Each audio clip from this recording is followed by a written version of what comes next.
अकोल्यातील बहुचर्चित किसनराव हुंडीवाले हत्या प्रकरणात न्यायालयाने ऐतिहासिक निकाल दिला आहे। या प्रकरणात 10 दोषींना जन्मठेपेची शिक्षा सुनावण्यात आली असून विशेष म्हणजे भाजपच्या पहिल्या महापौरांच्या कुटुंबातील 5 जण दोषी ठरले आहेत। राजकीय आणि प्रशासकीय दबावाला न जुमानता दिलेल्या या निकालामुळे संपूर्ण राज्यात खळबळ उडाली आहे। नेमकं काय आहे संपूर्ण प्रकरण पाहूया सविस्तर। अकोला जिल्ह्यातील गवळी समाजाचे प्रदेशाध्यक्ष आणि नामवंत प्रॉपर्टी व्यावसायिक किसनराव हुंडीवाले यांचे 6 मे 2019 रोजी भरदिवसा निर्घृण हत्या करण्यात आली होती। ही हत्या पोलीस अधीक्षकांच्या शासकीय बंगल्यालगत असलेल्या सार्वजनिक न्यास उपनिबंधक कार्यालयात घडली होती। या घटनेनंतर संपूर्ण जिल्ह्यात कायदा सुव्यवस्थेवर गंभीर प्रश्न उपस्थित झाले होते। या प्रकरणात 21 जानेवारी रोजी जिल्हा व सत्र न्यायालयाने 10 आरोपींना दोषी ठरवून जन्मठेपेची शिक्षा सुनावली।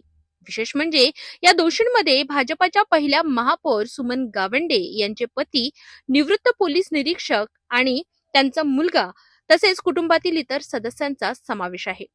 दोषी ठरविण्यात आलेल्या प्रमुख आरोपींमध्ये श्रीराम गावंडे, विक्रम उर्फ छोटू गावंडे, रणजित गावंडे, धीरज गावंडे, प्रल्हाद गावंडे, दिनेश राजपूत, प्रतीक तोंडे, विशाल तायडे, सतीश तायडे, मयूर अहिर आदींचा समावेश आहे। दरम्यान 5 आरोपींची पुराव्याअभावी निर्दोष मुक्तता करण्यात आली आहे। या खटल्यात विशेष सरकारी वकील उज्ज्वल निकम यांनी सरकार पक्षाची अत्यंत ठोस आणि प्रभावी बाजू मांडली।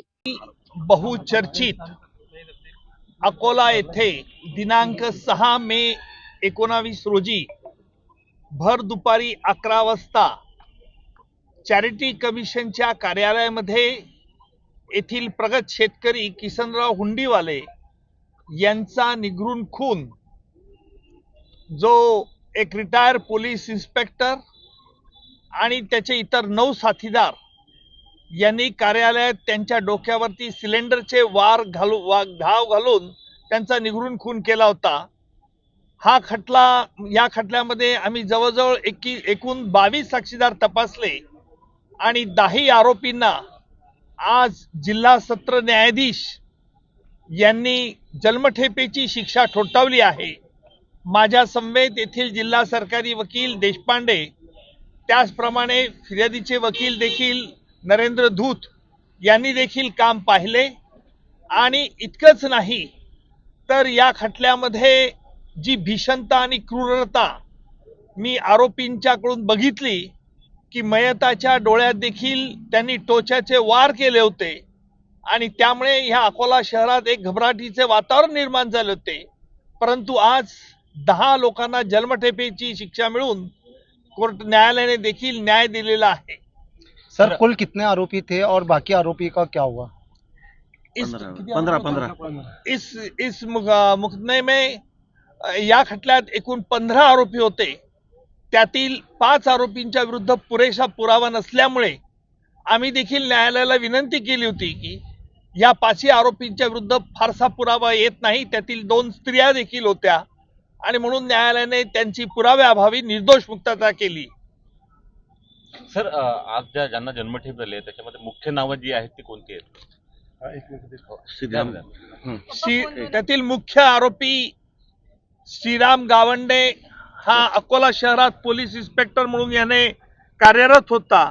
त्याचप्रमाणे त्याचा मुलगा छोटू उर्फ विक्रम गावंडे, तसेच धीरज गावंडे, रणजित गावंडे, दिनेश राजपूत, विशाल तायडे, प्रतीक तोंडे, सतीश तायडे, मयूर गणेश आहिर, सूरज प्रल्हाद गावंडे हे 10 आरोपी होते आणि या 10 आरोपींना न्यायालयाने शिक्षा दिली, जन्मठेपेची शिक्षा दिली व वेगवेगळ्या कलमाखाली देखील दंड ठोठावलेला आहे। उर्वरित जे 4 आरोपी होते त्यांना 5 आरोपी होते, त्यातील 2 स्त्रिया होत्या। त्या 2 स्त्रिया आणि इतर 3 लोक यांच्या विरुद्ध फारसा पुरावा नसल्याने आम्ही न्यायालयात पारदर्शीपणे न्यायालयाला कळवलं की यांच्या विरुद्ध पुरावा नाही, त्यामुळे न्यायालयाने देखील त्यांची मुक्तता केलेली आहे। हा निकाल येथील जिल्हा सत्र न्यायाधीश श्री शिवाजीरावजी कचरे साहेबांनी दिला आणि याच्यामध्ये आरोपीतर्फे बचाव साक्षीदार देखील तपासण्यात आला होता। परंतु हा बचाव साक्षीदार देखील आम्ही सरकारतर्फे उलट तपासणी घेऊन हा बचाव साक्षीदार न्यायालयाने त्याची साक्ष विश्वासार्ह मानले नाही. सर एकंदरीत पुढची प्रोसिजर जी असेल ती काय असेल सर यात? यानंतर आरोपींना या निकालाविरुद्ध अपील करण्याचा अधिकार दिलेला आहे, परंतु आमच्या मते या खटल्यात प्रत्यक्षदर्शी साक्षीदार व परिस्थितीजन्य पुरावा असल्याने आमच्या मते हा निकाल बरकरार राहील. सर अत्यंत एक म्हणजे चॅलेंजिंग खटला होता, एक भावनिक पण तुमच्यासाठी हा खटला अंतर झाला, कारण हे सर्व लोक तुमच्याशी एक भावनिकदृष्ट्या जुळलेले होते. एकंदरीत या इथपर्यंतचा प्रवास जो होता तर ते कसं वाटतं तुम्हाला? महाराष्ट्रातील अखिल गवळी समाजाने मी हा खटला चालवावा अशी माननीय मुख्यमंत्री देवेंद्रजी फडणवीस यांना केली होती आणि स्वतः महाराष्ट्राचे मुख्यमंत्री देवेंद्रजी फडणवीस साहेब यांनी मला फोन करून सांगितलं होतं की आपण हा खटला चालवावा. त्याचप्रमाणे माजी केंद्रीय राज्यमंत्री आहिर साहेब यांनी देखील मला विनंती केली होती हा खटला चालवावा, आणि त्यानुसार मी अकोला येथे गेल्या 3 वर्षापासून हा खटला चालवित होतो आणि त्याची आज शेवटी सांगता झाली. निकालाच्या वेळी ते स्वतः न्यायालयात उपस्थित होते.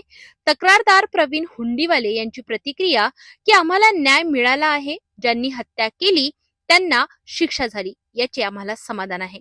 या निकालामुळे अकोल्यातच नव्हे तर संपूर्ण राज्यात कायद्यापुढे कोणीही मोठं नाही हा ठाम संदेश गेलाय. शिक्षा सुनावलेली आहे, समाधानी आहे. कसा प्रकार होता हा संपूर्ण? दिनांक 6/5/2019 माझ्या वडिलांचा निर्गुण खून करण्यात आला होता न्यास नोंदणी कार्यालय येथे.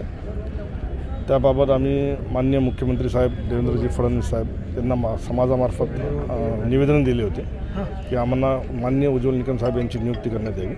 त्यांनी हा खटला संपूर्णपणे व्यवस्थित चालवून आम्हाला आज न्याय दिला आहे. त्याबाबत मी त्यांचा खूप आभारी आहे. माननीय न्यायाधीश साहेब शिवाजी कशर साहेब यांनी आम्हाला न्याय दिला आहे. त्याबाबत मी त्यांचासुद्धा खूप आभारी आहे. उज्ज्वल निकम साहेबांचा खूप खूप आभारी आहे. राजकीय प्रभाव, प्रशासकीय पार्श्वभूमी आणि दबाव असतानाही न्यायालयाने दिलेला हा निर्णय न्यायव्यवस्थेवरील विश्वास अधिक बळकट करणारा ठरतो आहे.